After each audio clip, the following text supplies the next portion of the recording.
I'd have to say, since Carol and Kevin have taken over a year ago, it's like night and day, isn't it? Everything's changed. The atmosphere around the club was shocking, really, towards the end of Smurthwaite's tenure. Um, the fans had had enough. I think the players had probably secretly had enough, and we just needed some kind of change and boost. And Carol and Kevin have brought that. I think everyone's coming to the games now, and they're completely confident in the ownership. You're seeing the results on the pitch. You're seeing the manager have security of another contract, and it taking time for the manager to get his implements on the pitch, but it's coming good. And you see that Vale are were in the best form in the league really before the lockdown, and just really unfortunate that they found themselves in 8th place and not 7th. But it's all come really because of the introduction of Kevin and Carol. They've been first class. They've changed everything to do with the club, and made it just a nicer place to come. And I think there couldn't have been probably two more friendly owners to a football club, and they're getting recognition from other clubs as well. I'm hearing it all the time from different fans that they're hearing really good things about Carol, and she just wants the best for the football team. She's doing things for the community and everything like that. So I just think everyone is over the moon that we've got Carol and Kevin involved, and like I say, it's like a new club now. My favourite game out of both tenures since I've been with Port Vale.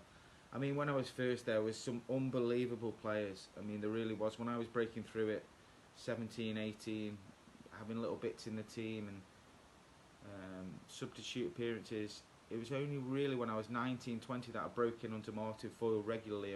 I was playing every single week. It's hard to pick an individual game because I think a lot of people will expect me to say Burton when we won 7-2, but people forget that in the first 10 minutes we got battered in that game.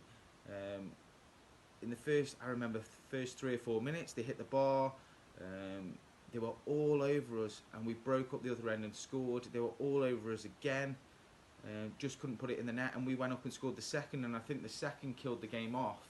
And it was brilliant, yeah, because we had 11,000 in, and I was lucky enough to score, and it was a great night. But it was masked a bit by us just taking two goals in the first 10 minutes where we didn't really deserve them. Burton were on top. But I'd have to say my favourite game was a game when I think I was 19. There were the likes of me, Billy, McPhee, Brooker, Armstrong, Bridge Wilkinson, Cummings, Sam Collins, Goodlad, George Abbey. I mean, we had an unbelievable team, really, and we played Barnsley at home and we won 5-0. And I think the goal I scored then was the goal of the season. I managed to pick it up from the halfway, before the halfway line, and dribble and play a 1-2 with Lee Matthews, another great player, and get it back and just instinctively smash it past the keeper, and we went on then to just steamroll Barnsley.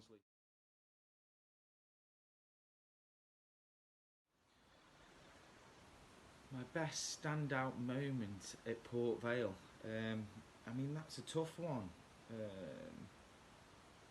Remember getting FA Cup ties, Aston Villa away. We lost the game. I was actually really disappointed before that game because I was hoping to start. I'd started the week before and played well, and I was on the bench. And I remember not being very happy at all at being left out at a 19-year-old. I think I had a strop. I think I fell out with the manager for a bit. I did manage to come on, but it wasn't what I expected. So that was a standout moment for in a good way and a bad way. I mean, a good way because we played Aston Villa in the cup and it was away, and the following was first class again, as it always is. But in a bad way, really, I didn't play and we lost the game, and I was disappointed.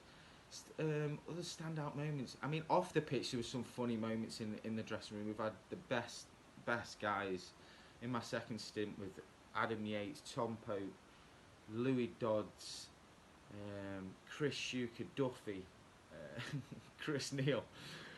There's some of the funniest guys I've ever had, and the dressing room was great.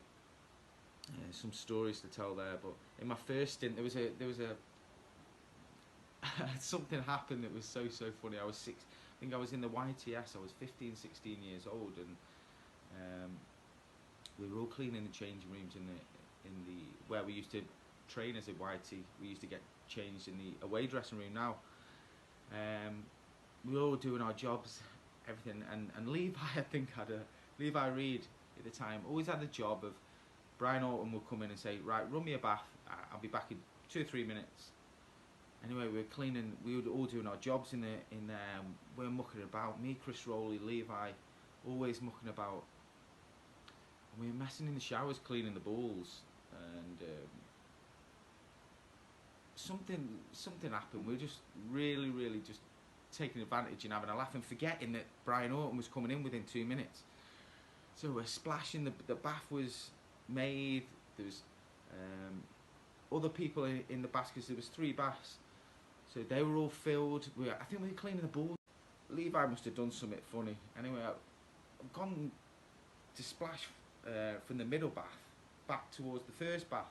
So as I've smashed the water like hard at Levi's gone round the corner, got out the way of the splash. At the precise moment of Brian Horton's come round the corner, popped his head round, naked really, just a little towel around him, with his glasses on, absolutely walked into the wave, smashed him in the face, hit his glasses, like, I didn't know what to do, and steamed up his glasses. I thought there and then, that's it, I am sacked as a YT. I've just swilled the manager in the face with water, and as a 16-year-old, the fear that went through my body was unbelievable. I didn't know what to do. He didn't say a word. He just walked back out and went, "Everybody on the track now." I was like, oh my God. But luckily, he didn't. I don't know why. I don't know if it was because I was breaking into the first team. I don't know if it was because he may have thought I was a valuable player. I really don't know. But I thought my days at Port Vale were numbered from that moment on. And I've mentioned it to him since I've seen him, saying, I can't believe you just didn't let me go when I kind of swilled you in the face with a bath. And he laughs at it now, but back in the day, Brian Orton was such a strict manager, and I really feared for my career, but he didn't, and the rest is history then. I was in the first team after that. I think that kind of broke the ice. It was a funny story after the anger. The players were laughing while we were running around the track, but it wasn't nice because we were doing 70 seconders around the first team track. But that was probably a standout moment off the pitch, as there's been many on, obviously, the promotion season, my Barnsley 5-0, the games in my first stint, the games in my second stint. But I just thought I'd mention one off the pitch that not really people would know about, but probably find it funny. But yeah, I was so close to just being sacked as a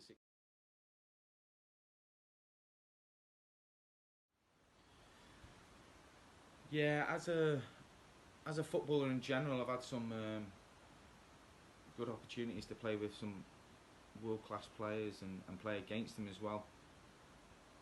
I mean, when I was at Port Vale, there was the likes of players coming through that weren't really at the best of their careers then when I played against them, but then went on to do great things. Like Gareth Bale played against when he was young. Jack Grealish when he was up and coming.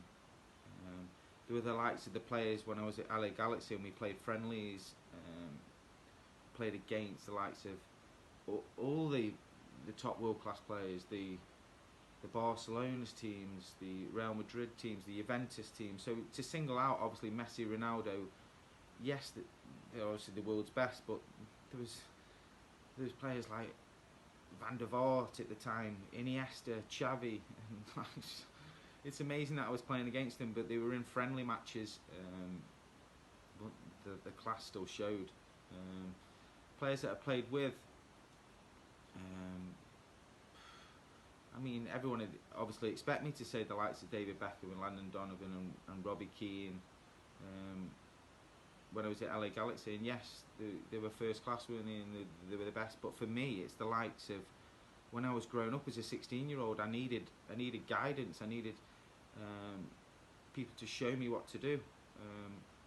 There was the likes of Dwight York when I was at Trinidad when I first got there, and Shaka Hislop and Carlos Edwards, and they just showed me what I needed at that precise time. Whereas when I played with the likes of Beckham and Keane, I knew what I was doing in that part of the career. I didn't need any kind of guidance. Yes, it was amazing to play with them, but I needed the guidance at a young age, and I got it from the right people.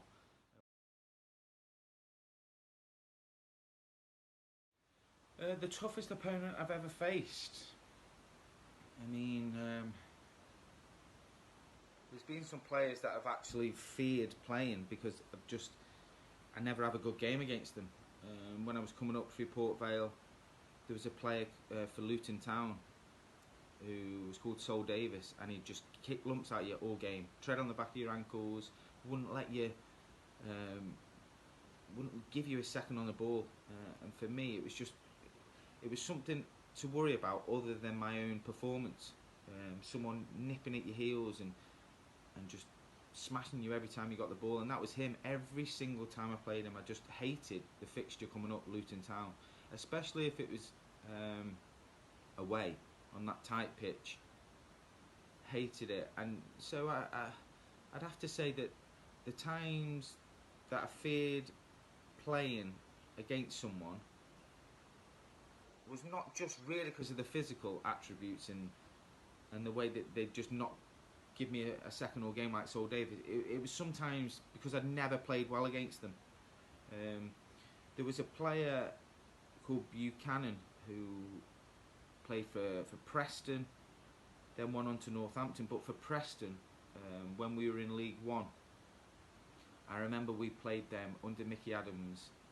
We played them twice within 2 weeks, and I had an absolute stinker away at Preston. I think it was the time that I was in and out of the team. I was starting games, I was on the bench, I'd come back in. I remember starting this game, and just from the moment go, everything that could have gone wrong against my left back, Buchanan, went wrong. He beat me down the line, wasn't faster than me, just, I don't know what was happening. It was just like, I wasn't 100%. He was mentally better than me that game. Little things that he'd try just come off. Tricks, 1-2s, nutmegs. I remember getting megged twice by him in a game, and I went off the pitch at the end of the game and spoke to the lads. I was like, I'm not being funny, lads, but that's probably one of the worst games I've ever had against a left back.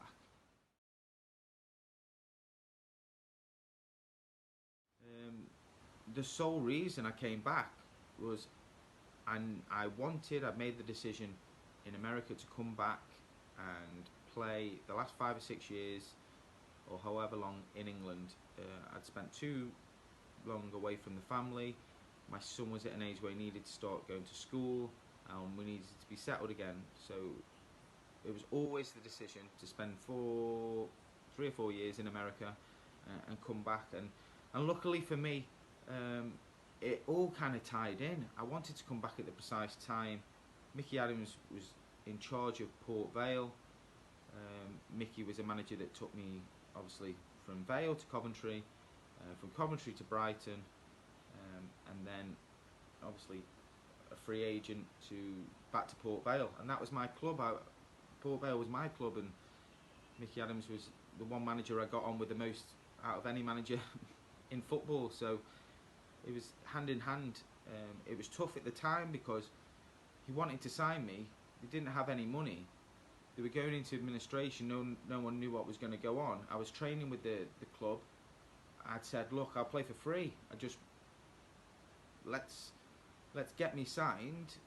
Let me play. Let me get my fitness. Let everything off the pitch get sorted, and then once that does, then we'll talk about a contract. Mickey didn't want that. Mickey was like, no, I'm not having you playing for free. It's not right. You're putting your body on the line. Injuries are like, you could get a career-ending injury. On what? For playing for free? Yes, it's your club. You love Port Vale, but I'm not having you playing for free. So something happened. I wasn't able to play for a while because of the administration. And then something happened. I was eligible anyway. The money was there. The contract was there. And then that's when I signed. I came in 2013 at Christmas. I think Lee Hughes signed it at a similar time, and Darren Pearce, I think, signed it at the same time. There was 3 of us, just really to give the lads a boost to kick on and get over the line.